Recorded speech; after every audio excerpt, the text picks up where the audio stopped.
오늘은 사사기 나눔의 두 번째 시간입니다. 지난번 첫 번째 사사기 나눔의 제목은 끝나지 않은 전쟁이었습니다. 여호수아 사후에도 하나님께서 말씀하신 정복 전쟁은 끝나지 않았죠. 이스라엘은 하나님을 의지하여 주님께서 주시겠다고 말씀하신 땅들을 계속해서 정복해 나가야 했습니다. 모세 때나 여호수아 때와 마찬가지로 오직 하나님만을 바라보고 의지하고 순종해야 함을 말했습니다. 오늘 나눔의 제목은 지난주와 같은 맥락에서 계속되는 전쟁입니다. 지난주에는 끝나지 않은 정복 전쟁에 가장 먼저 나서야 할 족속으로 유다 지파가 지목되었었죠. 그리고 유다는 시므온 지파에게 함께 할 것을 요구했었고, 그것을 받아들인 시므온과 유다는 베셋과의 전쟁에서 승리를 맛보게 됩니다. 유다 지파가 왜 시므온에게 같이 할 것을 요구했는지는 지난번 나눔에서 밝혔는데, 혹시나 궁금하신 분은 지난주 영상을 참고하시면 될 것 같습니다. 오늘 말씀은 유다 지파의 승리가 계속해서 이어지는 과정을 그리고 있습니다. 우리 본문 8절을 같이 한번 보시도록 하겠습니다. 유다 자손이 예루살렘을 쳐서 점령하여 칼날로 치고 그 성을 불살랐으며, 베색에서 승리한 유다 지파는 이제 예루살렘을 공격하게 됩니다.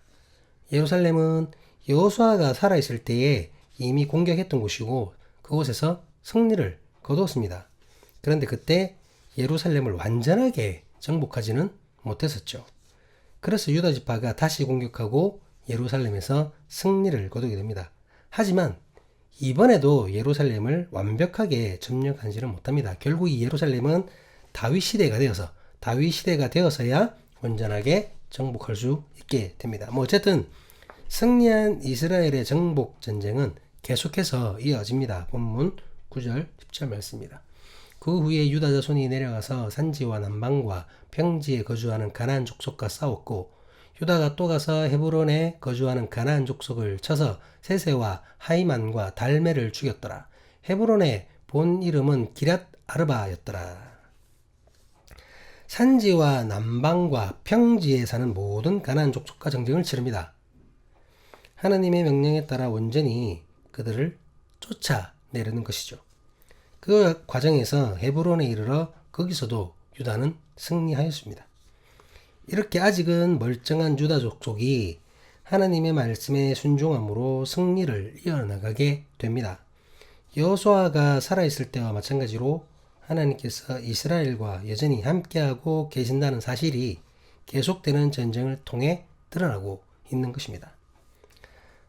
지난번 나눔에 말했던 것처럼 이 전쟁은 하나님의 명령입니다. 하나님의 뜻이죠. 모세나 여호수아 혹은 여타 다른 사람의 계획이나 바람이 아닙니다. 그렇기 때문에 이 전쟁의 승패는 사람이 아닌 하나님에게 달려 있습니다. 오직 하나님을 의지하고 하나님께 순종할 때에 전쟁에서 승리하게 될 것입니다. 본문 11절부터는 이 전쟁 과정에서 있었던 에피소드 하나를 구체적으로 소개합니다. 바로 위대한 용사 갈렙에 관한 이야기입니다. 갈렙은 모세가 가나안을 향해 첫 정탐꾼을 보냈을 때에 12명의 정탐꾼 중 한 명이었습니다. 그 당시 오직 갈렙만이 이스라엘의 승리를 말했습니다. 다른 사람은 안 된다고 했거든요. 우리는 저기 갔다가 다 죽는다. 그렇게 했었는데 갈렙만 가자고 했습니다. 물론 여호수아도 긍정적이었지만 여호수아는 처음에 침묵했었죠. 침묵하고 있다가 나중에 갈렙의 말에 동의를 합니다. 어쨌든 이 위대한 갈렙의 이야기가 여기 소개된다는 거죠. 헤브론에서 승리한 유다 지파는 그곳에서 남서쪽으로 약 20km 정도 떨어진 드빌이라 불리는 기럇 세벨을 향해 나아갑니다. 그곳에서 갈렙이 용사들을 향해 이렇게 제안을 합니다. 본문 12절 말씀입니다. 갈렙이 말하기를 기럇 세벨을 쳐서 그것을 점령하는 자에게는 내 딸 악사를 아내로 주리라 하였더니, 기럇 세벨을 쳐서 점령하는 자에게 자신의 딸을 주겠다는 거예요. 자신의 딸 악사를 아내로 주겠다는 겁니다. 이러한 제안은 당시의 전쟁에서는 흔히 있는 일이었죠. 보상이 주어진다는 거잖아요. 전쟁에 참여한 병사들에게 상급을 제한하므로 승리에 대한 동기부여를 하는 것입니다. 그렇게 성취감을 고취하는 것으로 사기를 진작시키는 것이죠. 그런데 이제 이것을 비판적으로 보는 시각도 있습니다. 무슨 말이냐면 우리가 여호수아의 시대를 거치면서 이스라엘 백성에게 하나님께서 계속하셨던 말씀이 무엇입니까? 무슨 말씀하셨나요? 전쟁의 주관자가 하나님이시라는 거죠. 이 전쟁의 주인은 여호와 하나님이시라는 겁니다. 전쟁의 승리는 군사들의 숫자나 강력한 무기에 달려있는 것이 아니라는 거죠. 전쟁의 승리는 오직 하나님의 말씀에 순종하느냐 불순종하느냐 거기에 달려있다는 것입니다. 그렇게 생각할 때에 갈렙의 방법은 너무나도 인간적이게 보일 수도 있어요. 그렇잖아요. 자신의 딸을 주겠다는 조건을 내세워 병사들이 앞뒤 가리지 않고 전쟁에 뛰어들게 하려는 것만 같아 보입니다. 그렇게 생각할 수도 있다라는 거죠. 하지만 여러분, 앞서 말했듯이 갈렙은 모두가 불가능하다고 말했던 가나안 정복을 혼자서 가능하다고 주장한 용사입니다. 하나님을 향한 신뢰와 말씀에 대한 순종은 위대한 지도자 여호수아와 견주어도 결코 뒤지지 않는 믿음의 사람입니다. 그런 그가 이 전쟁을 단순히 인간적인 방법으로 이겨보려고 자신의 딸을 걸고 꼼수를 쓰고 있다? 그렇게 생각하기는 어렵다라는 거죠. 그렇게 생각하기는. 오히려 갈렙이 자신과 같은 믿음의 사람을 찾고 있는 것으로 보아야 합니다. 저는 그렇게 생각합니다. 자신처럼 하나님께서 시작하신 이 전쟁에서 하나님의 말씀만 순종한다면 반드시 승리할 수 있다는 믿음의 사람, 그런 생각을 가진 사람, 그런 사람을 찾고 있었다고 보는 것이 타당하다는 거죠. 하나님을 향한 신뢰, 승리에 대한 믿음이 있다면 그 누구보다 기라세벨을 향해 먼저 나아갈 것입니다. 그렇다면 당연히 그가 가장 먼저 그곳을 점령하게 될 것 아닙니까? 그렇게 되는 순간 그 믿음의 사람을 자신의 사위로 맞이하겠다는 것이죠. 믿음의 용사를 자신의 가족으로 받아들이겠다는 겁니다. 저는 그렇게 좀 보고 있습니다. 본문에는 기라세벨을 가장 먼저 공격해서 승리한 사람을 온니엘이라고 말하고 있습니다. 본문 13절 말씀입니다. 갈렙의 아우 그나스의 아들인 온니엘이 그것을 점령하였으므로 갈렙이 그의 딸 악사를 그에게 아내로 주었더라. 갈렙의 아우인 그나스의 아들이니까 그 온니엘은 갈렙의 조카가 되는 것이죠. 한국어 버전 그 번역에서는 그렇게 되는데 실제로 그 히브리어로는 그냥 친척 정도 된다고 합니다. 친척. 예. 굳이 꼭 조카 이렇게 보다는. 예. 그가 먼저 승리하여 갈렙의 딸인 악사를 아내로 맞이하게 됩니다. 여러분, 온니엘이 누굽니까? 온니엘이 누군가요? 우리가 나누고 있는 사사기의 주인공은 바로 사사들입니다. 사사의 시대를 다루는 것이 사사기잖아요. 그런데 이 사사들 중에 첫 번째 사사가 바로 온니엘입니다. 온니엘은 사사입니다. 그것도 첫 번째 사사입니다. 사사기 3장부터 본격적으로 시작되는 사사들의 사역이 이 온니엘에서부터 시작됩니다. 갈렙과 온니엘은 모두 하나님을 향한 절대적인 믿음을 가지고 있었던 사람들입니다. 그런 그들을 각각의 방법으로 하나님께서 부르시고 사용했던 것이죠. 그러니까 단순히 아내를 얻기 위한 그런 제스처가 아니었다는 겁니다. 오늘 말씀의 제목은 앞서 밝혔듯이 계속되는 전쟁입니다. 요단강을 건너고 여리고성을 점령하고 아이성을 무너뜨리고 말씀에 순종한 여호수아의 인도와 그것에 순종한 갈렙과 같은 용사들의 승리로 가나안 땅의 대부분을 정복하였습니다. 하지만 전쟁은 아직 끝나지 않았습니다. 전쟁은 여전히 계속되고 있습니다. 그렇다면 이스라엘에게 필요한 것은 변하지 않는 순종입니다.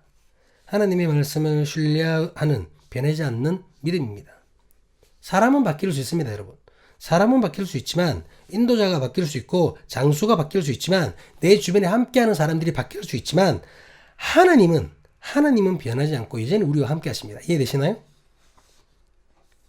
변하지 않는 하나님께서 주님의 말씀을 순종하는 우리에게 계속적으로 응하십니다. 이 놀라운 사실을 기억하는 우리를 주님의 이름으로 간절히 기도드립니다. 우리가 교회 일이나 하나님 일을 할 때에 사람은 바뀔 수 있죠. 하지만 이 전쟁 역시 하나님의 뜻이었기 때문에 사람은 바뀌어도 주님의 뜻은 변하지 않는다는 것이죠. 우리는 이 사실을 기억하고 언제 어디서라도 하나님의 뜻을 찾고 그 뜻에 맞는 삶을 사는 우리가 될 수 있기를 주님의 이름으로 간절히 기도드립니다. 이제 우리나라가 그 저렴한 인간이 분에 넘치는 자리에 앉았다가 국민에 의해 대통령직에서 쫓겨났습니다. 파면이 되었죠. 그런데 파면을 당하고도 파티를 여는, 관저 안에서 파티를 여는 황당한 짓을 벌였습니다. 그러면서 자신이 싸구려라는 사실을 한 번 더 인정했죠. 저 싸구려예요. 이렇게. 어떻게 이럴 수가 있습니까? 파면당하고도 일주일을 버팅기다가 드디어 그저께죠. 관저에서 나왔습니다. 그러면서 대통령 임기에 반도 채우지 못하고 쫓겨났으면서 마치 자기가 개선 장군이라도 된 양 지지자들을 향해서 승리하고 돌아왔다고 이런 헛소리를 한 희한한 정신세계를 보여주는 참 희한한 인간입니다. 후보 때부터 지금까지 왕놀이에 심취해 있는 이 작자에게 반드시 엄중한 심판이 이루어져야 할 것입니다. 이제 6월 3일이면 6월 3일 진짜 날짜를 꽉 채웠죠. 6월 3일이면 국민들에 의해 새로운 지도자가 선출될 것입니다. 우리는 새로운 대통령과 함께 지난 악몽을 떨치고 대한민국을 다시 일으켜 세워야 합니다. 2년 반 동안 무너져 내린 이 나라를 다시 세워야 합니다. 그러기 위해서는 내란 잔당들, 그 내란과 계엄에 동조했던 자들, 그것이 맞다고 헛소리했던 자들, 그런 자들이 또다시 나라를 유린하는 일이 없도록 철저히 대비하고 준비하여야 합니다. 이 자들입니다. 여전히 조금의 반성도 없는 자들에게 한 줌의 권력도 주어서는 안 됩니다.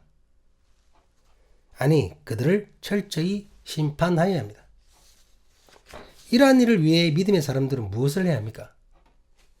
우리는 변함없이 주님의 뜻을 찾고 계속해서 기도하여야 합니다. 하나님의 공의를 찾고 깨달아야 합니다. 그리고 바로 세우도록 노력해야 됩니다. 주 안에서의 참된 자유를 지키기 위해서 새치혀로 자기들도 지지 않는 무거운 짐을 성도들에게 지우는 그 가짜들의 속임수를 경계해야 합니다. 진정으로 주께서 원하시는 주님의 뜻을 분별할 수 있는 지혜를 구해야 합니다. 우리가 신실함으로 나갈 때 하나님은 그러한 과정 속에서도 우리와 여전히 함께 하실 것입니다. 사람은 바뀌더라도 우리가 주님을 향한 그 신뢰함이, 믿음이 변하지 않는다면 주님은 끝까지 우리와 함께 하실 것입니다. 하나님은 변함이 없으십니다. 어제와 마찬가지로 여호와를 믿고 주님의 뜻을 구하고 순종하며 그 뜻을 따르는 이에게 승리를 허락하시는 하나님이심을 믿습니다.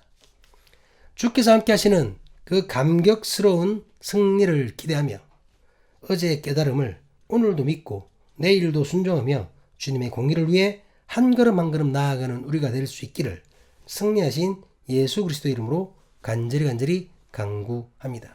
주님의 공의를 바로 세우는 우리가 될 수 있기를 주님의 이름으로 간절히 간구합니다. 기도하시겠습니다.